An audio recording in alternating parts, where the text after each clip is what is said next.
வாழிய செந்தமிழ் வாழ்க நற்றமிழர் வாழிய பாரத மணித்திருநாடு. பாரத மணித்திருநாடு நேயர்கள் அனைவருக்கும் வணக்கம். எவருடைய திருநாமத்தை உச்சரித்த மாத்திரத்திலேயே நமது நாடி நரம்புகளில் எல்லாம் தேசபக்தி விரவி ஓடுகிறதோ அப்பேற்பட்ட சுவாமி விவேகானந்தரின் பிறந்த நாள் இன்று.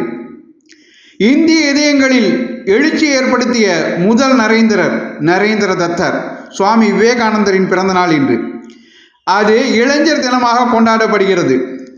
இந்த இளைஞர் தின நாளில் நாம் சுவாமி விவேகானந்தர் அவரது பரிவிராஜக வாழ்க்கையில் ஜெய்ப்பூரில் நடந்த இரு நிகழ்வுகளை பற்றி சிந்திக்க இருக்கிறோம். அவர் பரிவிராஜகராக இந்தியா முழுவதும் சுற்றி வந்தார். பாரதத்தை தன் பாதங்களாலும் பயணத்தாலும் அளந்தார். அப்படி இருக்கும் பொழுது ஒரு முறை அவர் தனது பக்தர் ஒருவரின் வேண்டுகோளுக்கிணங்க போசலே என்ற இடத்தில் இருந்து ஜெய்ப்பூருக்கு ரயில் ஏறினார். ஆழ்வாரில் அவரை சந்தித்த அன்பர் அவரின் வேண்டுகோளினால் தான் அவர் ஜெய்ப்பூர் சென்றார். அந்த அன்பர் வழியிலேயே சுவாமிஜியை சந்தித்து அவருடன் ஜெய்ப்பூர் வரை பயணம் செய்தார். ஜெய்ப்பூரில் அந்த சீடரின் வற்புறுத்தலுக்கு இணங்க சுவாமிஜி தம்மை புகைப்படம் எடுக்க அனுமதித்தார். அதுவே பரிவிராஜக சன்னியாசி கோலத்தில் எடுக்கப்பட்ட சுவாமிஜியின் முதல் படமாகும். ஜெய்ப்பூரில் சுவாமிஜி 2 வாரங்கள் தங்கியிருந்தார். சம்ஸ்கிருத வியாக்கரணத்தில் மெத்த படித்திருந்த ஒருவரிடம் சுவாமிஜி வடமொழி இலக்கணம் பயில தொடங்கினார்.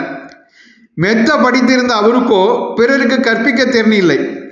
பாணினியின் வியாக்கர சூத்திரத்திற்கு பதஞ்சலி முனிவர் செய்திருந்த மகாபாஷ்யத்தில் முதல் சூத்திர விளக்கத்தை சுவாமிஜிக்கு தெளிவுபடுத்த அந்த பண்டிதர் 3 நாட்கள் முயன்றும் அவரால் முடியவில்லை. 4ஆம் நாள் அவர் சுவாமிஜியிடம், தாங்கள் என்னிடம் பாடம் கேட்பதால் எந்த பயனும் பெறவில்லையோ என்று நான் எண்ணுகிறேன் என்று மனமிட்டு கூறினார்.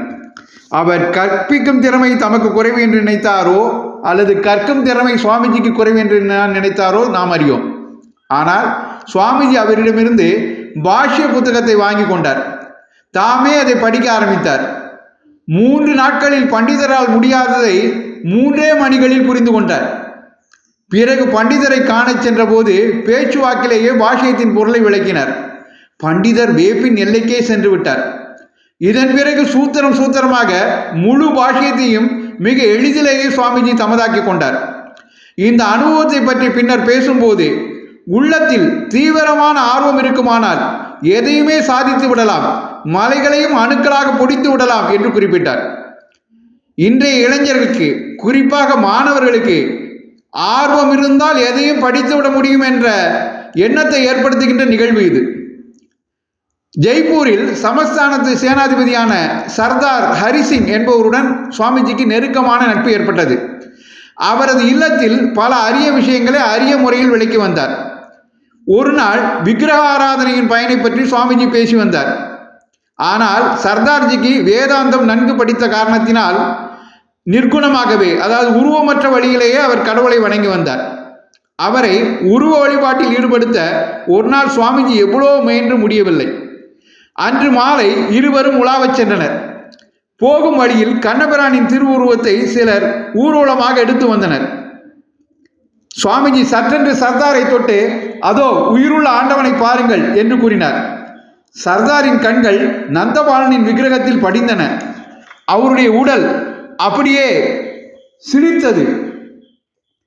கடவுளை கண்டதுண்டா என்று அவர் கேள்வி கேட்டுக்கொண்டிருந்த போது, அறிவினால் சர்தாரை திருத்த இயலாதவர் போனதால் அவர் மீது அருள் கொண்டு அற்புதத்தை நிகழ்த்தி அவரை திருத்தினார் சுவாமிஜி.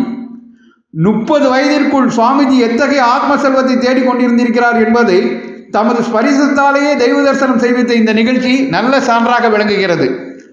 ஆக அறிவாற்றலும் ஆன்மீக ஆற்றலும் பெற்றவராக சுவாமிஜி விளங்கினார். அதனாலேயே அவரால் அமெரிக்காவில் சிகாகோ மாநகரத்தில் சிங்கமென முழங்க முடிந்தது.